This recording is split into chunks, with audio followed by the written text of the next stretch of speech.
to sort this out in terms of you asking me when, I realized this stuff. It's like, I don't know, like I was very, full of angry swagger for a lot of years, and I hurt a lot of people's feelings, and, I broke a lot of hearts.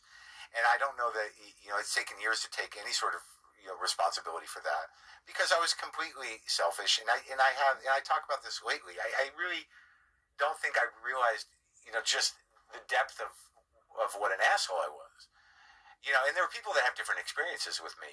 Some people would not see that. Weird when I got to the bookstore. But the point being that when I left for college, I really didn't have a good sense of who I was. I don't think anyone does. My parents were very young. My mother was 22, when she had me. My dad was a few years older. He was work a program? Like, are you a programming person? And I talk about the program, publicly all the time, by qualifying, under the, I don't represent AA, but, I do talk about AA a lot, and I do it, I don't give a fuck about the tradition, and if any of these, old timers are going to be like, I don't give a fuck. No, I seriously don't give a fuck. I don't give a fuck who I offend in AA, right, and who writes me letters about that tradition. Go fuck yourself. Right. That's the reason that there's only a 20% success rate and most people don't ever get to a meeting because of you fucking control freaks. Okay, I wasn't asking. Weed when I got sober. Yeah. In the end. Yeah. So I can relate to that. How long did you do slaw? I just checked in with that. It's a weird one. You know what I mean? Slaw. Yeah. I got to kick out of that place. It's like graduate level codependency stuff. It's serious business over there. Yeah, because it's like one of those things where, you have to determine your bottom line. It's crazy. It's crazy. And I don't want to tell anybody that anything at slaw isn't great. If you get something good out of slaw, it's just like, it really comes down to like, do you want to ruin jerking off for yourself? It's like, I haven't jerked off for a month. I haven't had sex with a French prostitute for 6 years. I haven't, it's great because the play-by-play for a voyeur, go to slaw. Yeah. If you want to get some real, that's not right. I shouldn't say that. Don't diminish the safety of the rooms.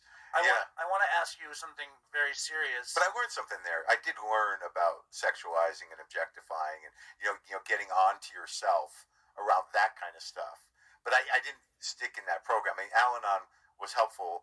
What I really like to do is go to some ACOA meetings. They seem to be the one. I got to do something. ACLA? ACOA, Adult Children of Alcoholics. I didn't know your parents were alcoholics. My dad's a manic depressive. My mother has eating disorders. It's not, they weren't. Close enough. Well, yeah, the issues are going to be the same. Right. That erratic kind of like, non-love, needy, emotionally kind of explosive, it's all there. So you're looking for a new spot to go because you're not enjoying the old spot. No, every time I go to AA, I get moved and I get into the narrative and stuff. But maybe mistakenly, I don't think I'm at a high risk for using. But there are components of my isms that I could tweak a little bit. That I think they're not deeper than AA, but the conversation is more around family stuff than it is around the actual using. Do you sponsor anybody? No. You should.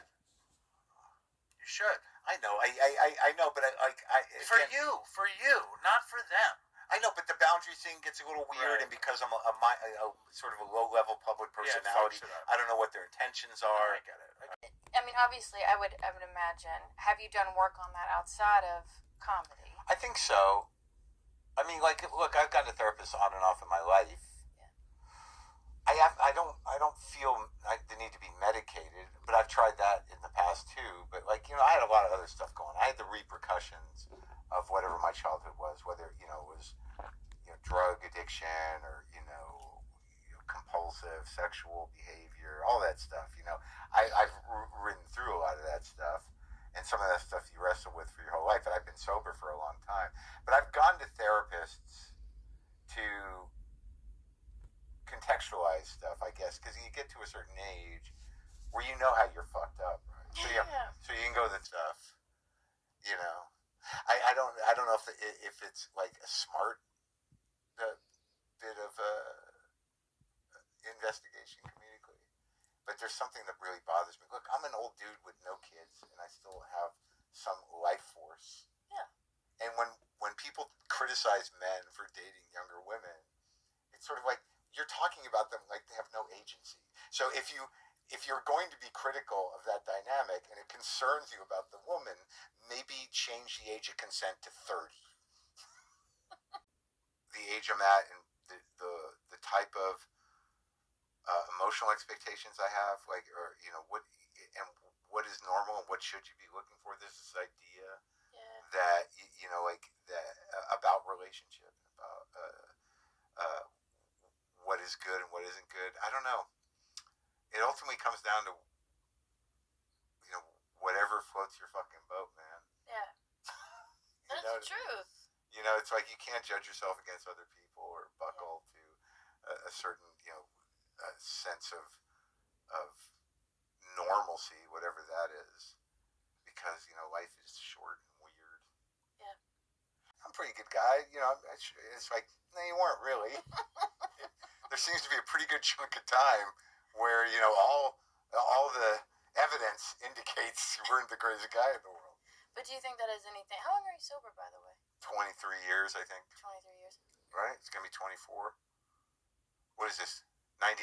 So it's going to be 24 in August. Okay. Do you do, like, the program? Yeah, I do. I did. I'm still engaged. I don't go to meetings that much, but I generally am in touch with sober people. One of my best friends is sober. I still have a sponsor somewhere that I can use if necessary. I have sober fingers. If I need to call somebody, I can do it. I know how to go to meetings. I'm not adverse to it. Yeah. I just don't I don't feel like I'm going to drink. I got other problems. If I really wanted to take care of some business, I would go to some other type of meetings. Yeah. Speaking of, since you're in a new relationship. Yeah. And Well, it's weird. It just kind of is evolving and ongoing. I didn't think it would happen. It was sort of like one of these things a few months after Lynn passed away. I was getting a lot of emails from fans and people, and I got an email from a woman that had this amazing name. So I'm like, how could that person be bad? And I responded, and we kind of hung. been on the planet long enough, you're like, that's it. Well, but there's still part of you that's sort of like, oh, look at the crazy girl. And then you're like, hey, and then like within minutes you're like, I can't do it. I can't do it. But like you didn't used to do that. That could go on for a fucking year. Yeah. Just, you've got changing locks on your doors. Yeah, Like, which is exciting. Totally. Nothing funner than your first restraining order. That's a big breakthrough for people of a certain type. Like in my life, I've dated 2 borderlines, right? Neither one of them you. And I've been accused. I'm diagnosed not borderline personality. oh, really? You got that diagnosis? I did get the You're everything else? The one thing I don't have. Reductive diagnosis. We know you're not borderline. Well, because someone accused me of it once, so then I was like, do I? And people were like, what? You don't have that? So. No, you know when people have it. But I gravitate towards. This is the other thing I'm trying to deal with on stage too. It's just like, when I talk about dating mentally ill people, I'm not well. Yeah. So now I had to qualify these stories I'm doing. It's sort of like I'm not punching down or being condescending. I'm a twice married, twice divorced, childless weirdo who's incapable of intimacy and compulsive. So it's like I'm not coming from the mental health place, Right. but because of my dad and I think my mom, like I interface with mentally ill people. Yeah. I am. I remember is that like Kit, the woman I'm with now. Yeah. She's okay. I She's knew that was her name. Yeah, she's had to deal with some stuff, but her mom is mentally ill. Right. I'm like, all right, so like at least I'm progressing. Yes, of course. Yes. Now I'm dealing with the legacy of mental illness Yes. and not the actual mentally ill person. For times, and also like it's weird when people want like.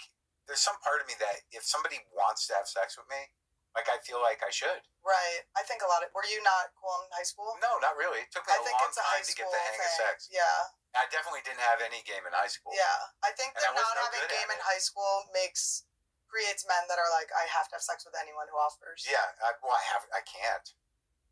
There's so many. No, I mean, it's not. Or you feel like you would like to. Well, yeah, because like I'm like, well, why not? Like, if she wants to do that, well, you know what I mean. Even if I don't want to again, but now that I'm in a thing, that and the sex is good, it doesn't. You go, oh yeah, I don't. I have this. It's okay. Oh, you not seem. to do it. What? I always feel that they're kind of doomed. She is younger than me by a lot, and that like Who isn't? Right. That's true. I mean, that's what you get to. Is like it is. And I never noticed it until now. Yeah.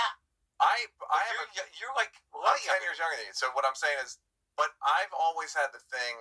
Every woman I've ever dated is older than me, even if they're younger than me. Yeah. In an emotional arena, women are like the knowledgeable ones. Yeah. And they, even if they haven't had a lot of relationships, they've had a lot of emotional connections with people. So I always assume, even if a girl's younger than me, like, the joke I never did, but like, I could fuck a 25-year-old and be like, you shouldn't be doing this to me, lady. Yeah. Like you're gonna get in a lot of trouble for this. Like, because they're gonna get emotionally attached. Yeah, women who are sort of, completely enamored with me.